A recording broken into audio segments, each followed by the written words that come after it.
El preso de la celda 443.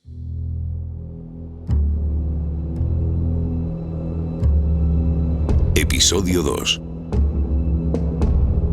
A ambos lados del muro de la cárcel. Salvador Puig ha sido detenido y está acusado de haber matado en un tiroteo al subinspector de policía Francisco Aguas Barragán. En ese tiroteo también ha sido detenido su compañero Xavier Garriga. Puig está herido de varios disparos en la mandíbula y en el hombro. Así entra en la cárcel Modelo de Barcelona. De modelo nada, era un monstruo.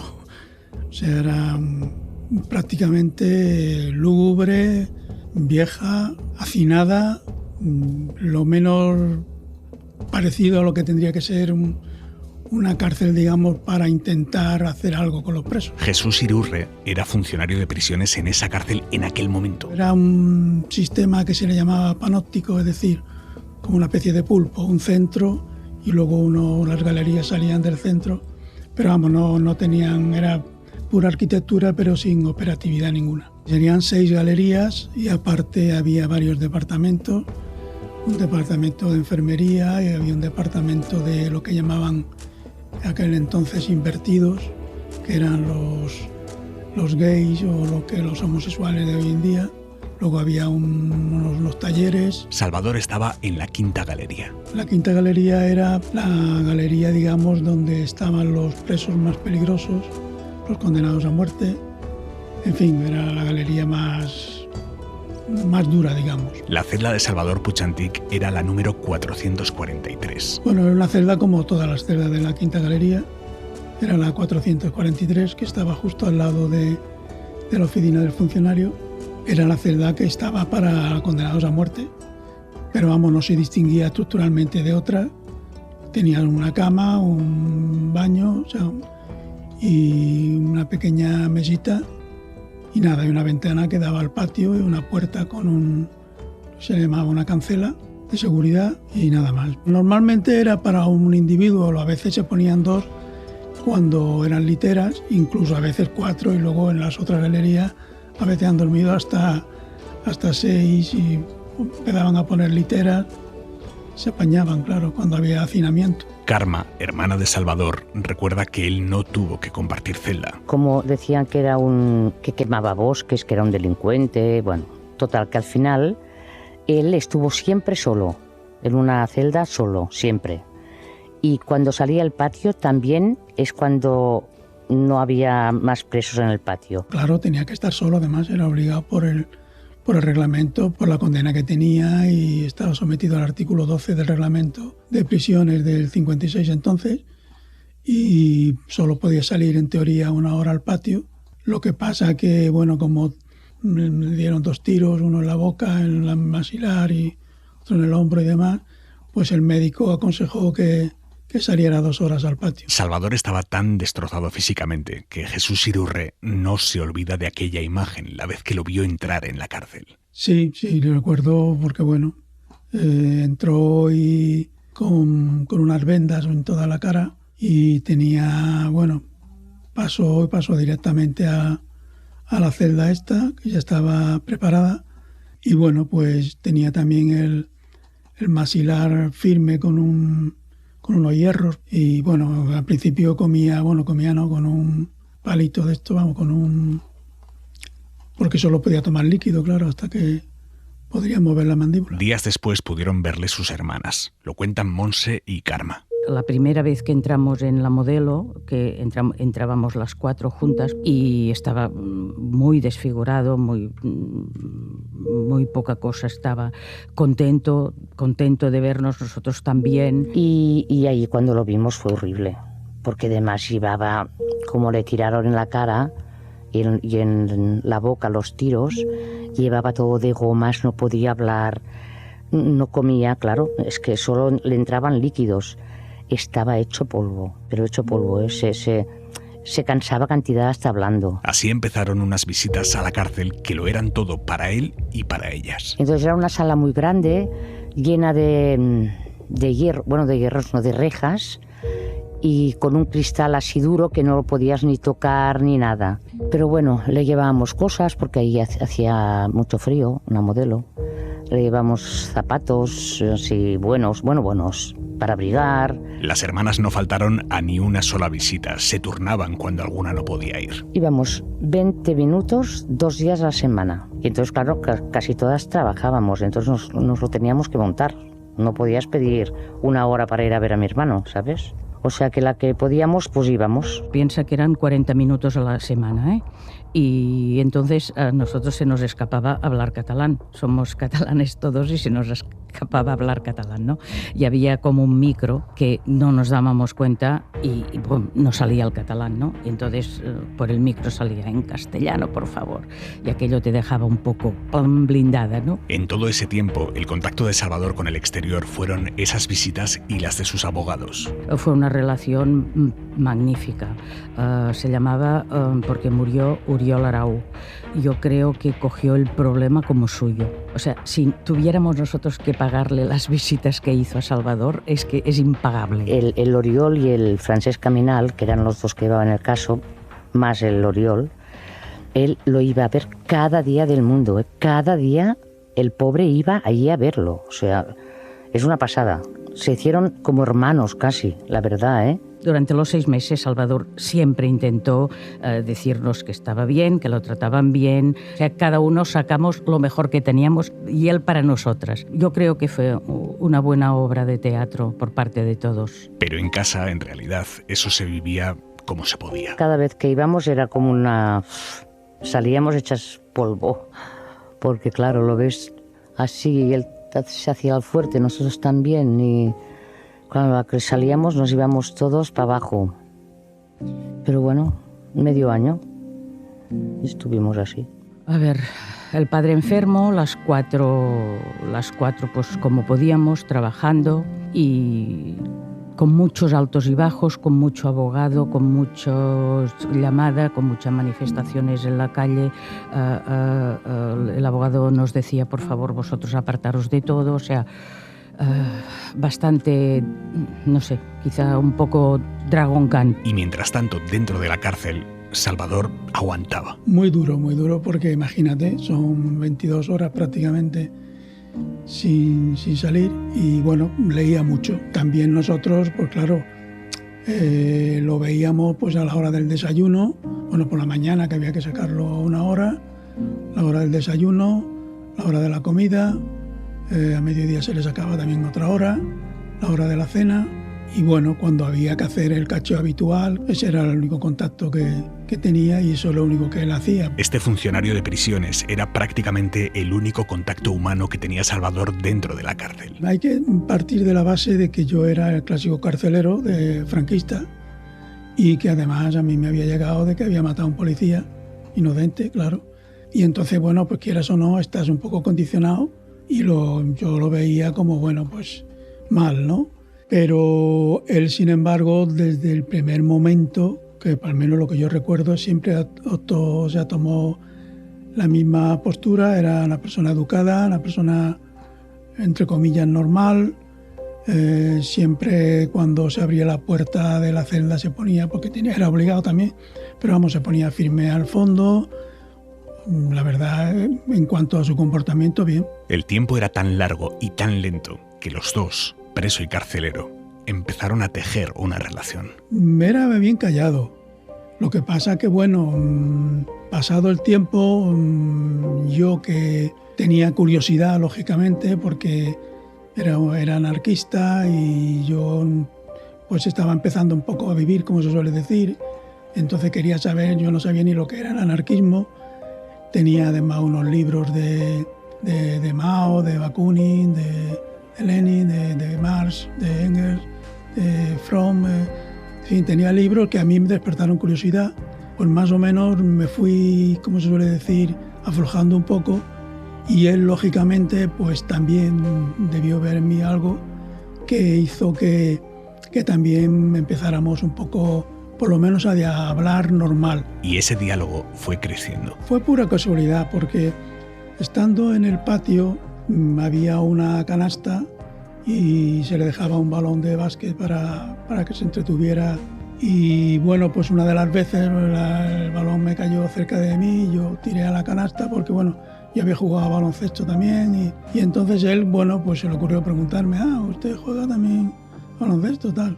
Bueno, sí, yo he sido jugador, tal, y árbitro, y en fin. Dio pie un poco a que tuviéramos un pequeño diálogo. Y al día siguiente, cuando salió también a jugar, pues se atrevió a decirme, ¿se atreve a jugar una partidita?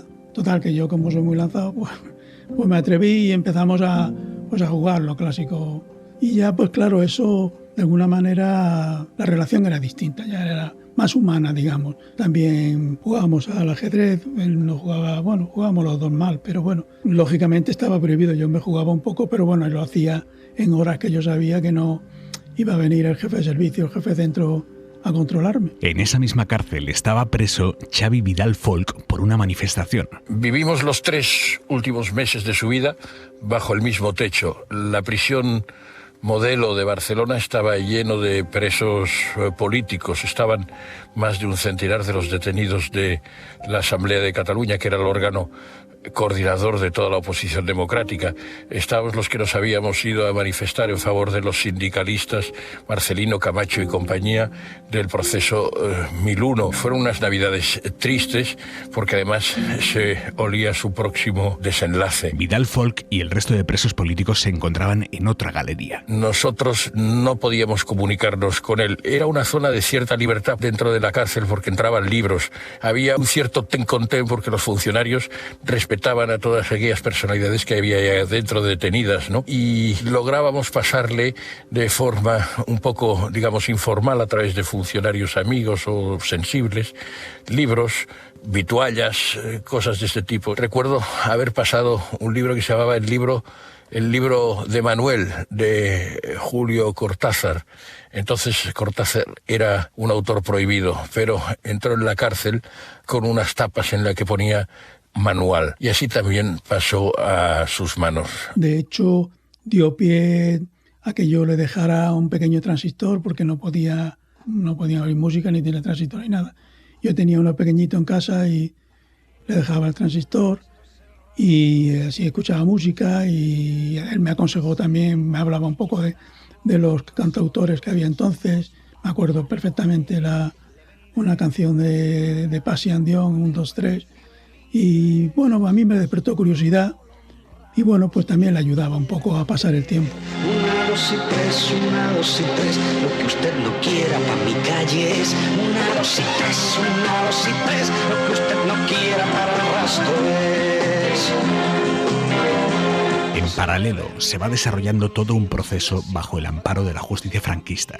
Lo cuenta el historiador Gutmaro Gómez Bravo. El juicio lo que muestra en la primera fase es que el capitán general de Cataluña, los fiscales, digamos, tienen es una maquinaria perfecta, muy engrasada desde la guerra civil, ¿no? Prácticamente es el mismo funcionamiento. Sabemos que el juzgado militar tercero de Barcelona pues son jueces jurídicos militares que también proceden del mundo de la guerra civil. Es ese mundo el que está ahí, el que va a juzgar una causa militar, que luego va a tener un cruce político, ¿no? Pero antes del cruce político ellos deciden o definen que fundamentalmente debe ser un proceso rápido, controlado y un proceso ejemplar, donde todo lo que pueda parecer un juicio justo pues no existe.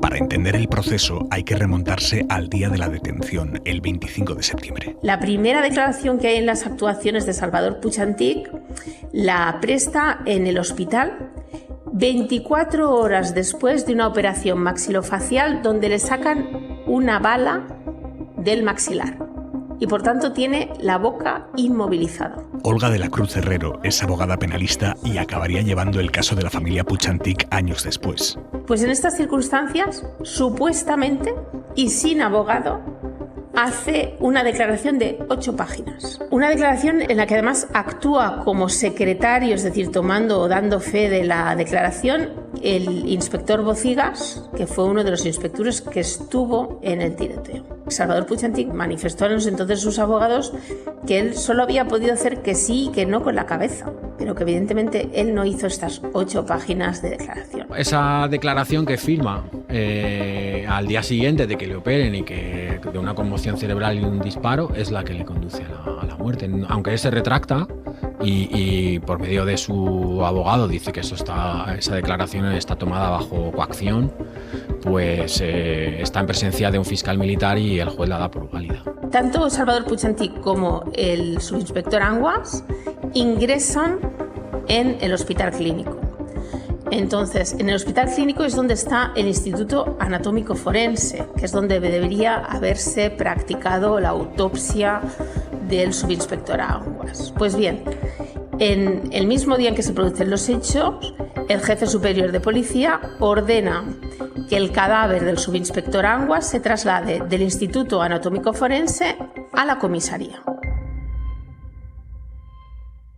Allí, un forense, el señor Gabriel Sánchez Maldonado, dice que es posible hacer la autopsia en la comisaría y la autopsia se hace en la comisaría. Este elemento, la autopsia, será crucial. Entonces, estas son las circunstancias que hace la autopsia. Es una autopsia de 1974. Es decir, en 1974 no es el siglo XVIII. Y es una autopsia en la que no hay ni una fotografía del cuerpo. Y además es una autopsia que ni hace pesajes ni medidas de órganos, que no recoge muestras, que no recoge las señales que las balas pudieron dejar en huesos. Es decir, una autopsia que en su realización, que al parecer, pese a que la firmaban 2 forenses, solo la realizó uno, ya presentaba muchas irregularidades. Pero es que además el acta que se levanta sobre la autopsia es un acta que las trayectorias de las balas están corregidas a mano. Es decir, sobre lo mecanografiado en una máquina de escribir, en algunos lugares se han hecho tachaduras y se han corregido las trayectorias de las balas. Y luego además hay una frase añadida que posteriormente descubrimos que había sido con una máquina de escribir diferente, en donde el forense se atrevía a decir que las heridas de bala eran todas del mismo proyectil. La autopsia recogió que el subinspector Anguas había recibido 3 disparos de bala. Pero nosotros habíamos podido hablar con los doctores Barjau y Latorre, que son los médicos que recogieron en el clínic el cuerpo del subinspector Anguas, y uno de ellos nos dijo que mínimo tenía 5 orificios frontales, y se referían los dos a que el cuerpo venía cosido a balazos. Y ambos nos decían que parecían como balazos en ráfaga, ¿no? Siguiendo como una línea recta. La balística es otro de los pilares de este proceso. Salvador Puig-Antich llevaba en el momento de la detención una pistola que era una Astra 9 milímetros, cuyo cargador puede llevar 7 proyectiles. Cuando le retienen, aún había 3 proyectiles en esa arma. Por tanto, él solo pudo hacer 4 disparos.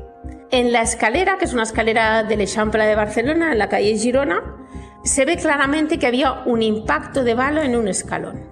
Por tanto, Salvador Puig-Antich solo pudo haber hecho 3 disparos de bala. Este es el motivo por el que el forense podría haber suprimido estos 2 disparos de bala mínimo que vieron los médicos del clínic. Era evidente que si Salvador solo pudo disparar 4 balas y una fue a parar a una escalera, como mínimo 2 de los 5 balazos que presentaba el subinspector Anguas serían del fuego cruzado de sus propios compañeros. Entonces, esto no interesaba y, por tanto, la autopsia recoge solo 3 balazos. Todo, incluido la ropa, desaparece.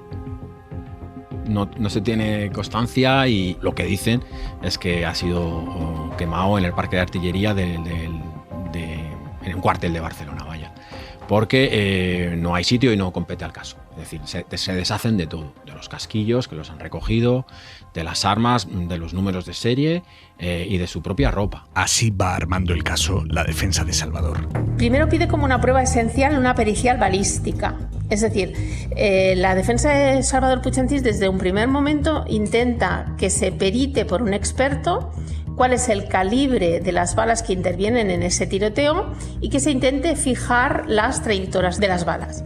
Y el Tribunal Militar sistemáticamente, en algunos casos hablando de cuestiones formales y en otros casos directamente diciendo que como ellos ya eran militares no necesitaban una pericial balística porque ya entendían de armas, deniegan esta prueba que para nosotros es fundamental. Otra prueba que deniegan sistemáticamente son las testificales de los médicos que examinaron en primer lugar el cadáver del subinspector Anguas. El tribunal dice siempre que esto es innecesario porque había una autopsia y de nuevo esto se pide reiteradamente y se desestima reiteradamente. Y después hay otra prueba que se le desestima totalmente a la defensa, que son unas periciales psiquiátricas sobre cuál podría haber sido el estado de Salvador en el momento en que se produce el tiroteo. Fundamentalmente la defensa de Puig lo que viene a alegar que su defendido intentaba huir, no disparar. Y esto es muy importante porque en el momento en que se produce el tiroteo, Salvador acababa de ser detenido y había sido repetidamente golpeado en la cabeza con la culata de sus armas por parte de la policía. De hecho, es tal la golpiza que le dan a Salvador que algunos de los transeúntes o de los vecinos que había en el lugar recriminan a los policías lo que están haciendo y son ellos lo que, un poquito para evitar las miradas que tenían alrededor, meten a Salvador en el portal donde acaba sucediendo el tiroteo. La defensa de Salvador pensó, a ver, aquí están condenando a Salvador por un asesinato con motivos terroristas y ellos lo que querían demostrar es que en cualquier caso nos encontrábamos ante una persona que acababa de sufrir una contusión importante y que por tanto todo esto de las finalidades terroristas y las circunstancias en que se produce el tiroteo pues eran más que cuestionables. La familia no se podía creer que no valiera nada, ninguna prueba. Todas las pruebas eran negativas, todo era... No nos dejaban enseñar ninguna prueba. Testigos tampoco, ni uno, mira que había, ¿eh? O sea, nada, fue una vergüenza, tal vergüenza. Esa misma noche, el 25 de septiembre del 73, pues prácticamente se decide todo, porque el jefe de policía de Barcelona, Gil Mesas, lo que hace es unir las diligencias anteriores de los atracos que hemos comentado, ¿no? en las cajas de ahorros, que eso me parece que son 10 o 12, unir los atracos a la muerte de un policía. Entonces, la unión de las diligencias lo que lleva es un delito de terrorismo, por la modificación de la ley de seguridad del 71, y automáticamente es pena de muerte. Porque Franco creó en el 63 el Tribunal de Orden Público, que era el Tribunal de Represión Política. Pero cuando quería ejecutar, se inventaba un decreto antiterrorista y entonces mandaba a la gente al Consejo de Guerra, lo militar. Y yo, cuando el asunto empezó en Consejo de Guerra, que no tenía nada de militar ni de nada, ya empecé a verlo mal. La abogada Magda Oranic colaboró en el caso. Porque todos los que entonces aquí en Cataluña éramos abogados progresistas, de alguna manera nos volcamos en su defensa, en ayudar. Aún con todo en contra, el entorno de Salvador todavía se podía agarrar a la esperanza. Nadie pensaba en aquel momento que iba a haber una ejecución.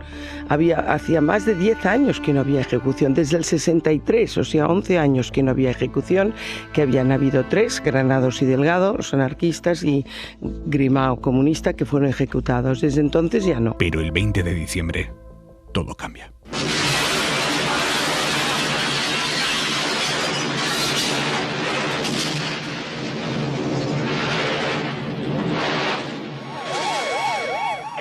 Diríjanse a Claudio Coello, esquina Maldonado. Parece ser que ha habido una explosión bastante fuerte. Adelante H20. Procedido. Pregunte si al presidente del gobierno le ha ocurrido algo o no. Los funcionarios han resultado heridos, puesto que pasaban por este lugar en este momento. Los funcionarios del coche de escolta han resultado heridos y estamos tratando de localizar el coche del presidente. Y a él, como es natural. A ver si pueden enterarse por ahí si el coche del señor presidente del gobierno está por allí volando, puesto que no sabemos nada y pasaba por allí hace unos momentos. Cambio. Vamos a ver, parece que el coche que hay en el tejado es el del presidente del gobierno y parece ser que está muerto. Y todavía no lo podemos confirmar, ¿eh? Parece que está muerto.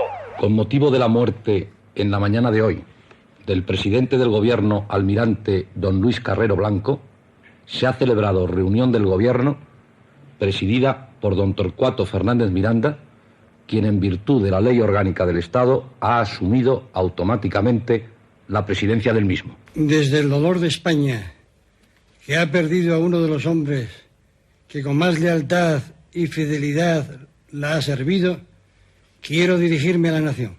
Las investigaciones realizadas demuestran que el almirante Carrero Blanco, presidente del gobierno, ha sido asesinado. Ha sido víctima de un atentado criminal. Él tenía esperanzas, la verdad, pero cuando mataron a Carrero Blanco, ahí ya se fue para abajo, para abajo, para abajo. Sí. Hasta que pasó lo de Carrero Blanco, íbamos haciendo, digamos, ¿no? Pero ya cuando pasó lo de Carrero Blanco, entonces él ya lo vio claro, que la cosa no iba bien. Porque solo que llegamos dice, ETA m'ha matat. Es que lo primero que nos dijo, cuando nos vio, siempre nos decía, ¿qué tal? ¿Cómo estáis? ¿Cómo va tal? La que trabajaba en el hospital, había una enfermera, otra maestra y tal. ¿Qué tal el hospital? ¿Qué tal? O sea, las cosas cotidianas, ¿no? Pero aquel día le salió del alma enseguida. O sea, que él mismo tenía claro que si había alguna venganza contra la gente antifranquista, pues él estaba convencido que se las cargaría él. Evidentemente es un cruce también fundamental, ¿no? El asesinato del presidente del gobierno en mitad de este proceso, pues lo que hace es acelerarlo. Termina la instrucción en un mes. O sea, él apenas ha estado 10 minutos declarando delante de un juez. Y el caso se acelera. Pero hay que tener en cuenta que antes del asesinato de Carrero Blanco ya hay 2 penas de muerte. Hay 2 peticiones de pena de muerte para Salvador Puig Antich. O sea, la vía militar de la justicia militar va por un lado y aquí luego tiene un cruce que va a tener muchísima importancia en que no se le conmute la pena, pero no en sentenciarlo a muerte, no en ejecutarlo. Entonces yo creo que hay que interpretarlo. Evidentemente pesa, pero no lo decide, lo acelera. El Consejo de Guerra se celebró el 9 de enero de 1974. Duró solo unas pocas horas. Uy, el juicio lo recuerdo como un auto sacramental. Todos los militares iban con las espadas, las medallas, todo el mundo de pie, todo el mundo sentado, como muy exagerado, digamos. Sí, es un recuerdo que nos quedará siempre, me parece. Cuando pedían pena de muerte, se levantaban todos los militares allí con unas bandas que llevaban. Solicitamos la muerte del reo. Bueno, unos recuerdos horribles. Sí, fue muy rápido, le pidieron 2 penas de muerte, le conmutaron una, le quedó la otra. Y luego, claro, con muerte no cabía recurso, ni siquiera. Lo que cabía es la petición de indulto. Claro, ¿cómo en pena de muerte puede no caber recurso? Y antes de entrar en el juicio, lo vimos, nada, él iba esposado 2 segundos y prácticamente sin tocarnos. Incluso yendo a la legislación de la época, que una legislación franquista, no se le merecía ni le tocaba. Sí, y luego ya, yo creo que ya fue la cosa para abajo a nivel de pesimismo. La sentencia estaba dictada. Ya solo quedaba la posibilidad de que lo indultara Franco. Ya es el Consejo Supremo de Justicia Militar, lo ratifica el 11 de febrero y ya pasa al gobierno. Arias Navarro y digamos los sectores más duros, ¿no? O sea, va todo volado. Todos los viernes, un mes antes o así, ya el Oriol nos decía, será un viernes, me tenéis que decir los viernes dónde estáis, porque cualquier viernes pasará algo, porque era el Consejo de Ministros. Y así fue. Era un viernes, el día 1, entonces nos llamó a las 4 y nos dijo, hay un enterado, hemos de entrar en prisión. Y a media tarde ya llegó una cosa que se llamaba entonces el enterado, que quería decir que el Consejo de Ministros se había enterado de que se pedía el indulto y el enterado sin indulto quería decir que no había indulto, que no había nada y se ejecutaba a la mañana siguiente. Entonces mi hermana pequeña no, ya te he dicho que tenía 12 años, no podía entrar, pero nosotros 3 entramos con Oriol Arau a la Modelo. Esto era la noche del 1 al 2.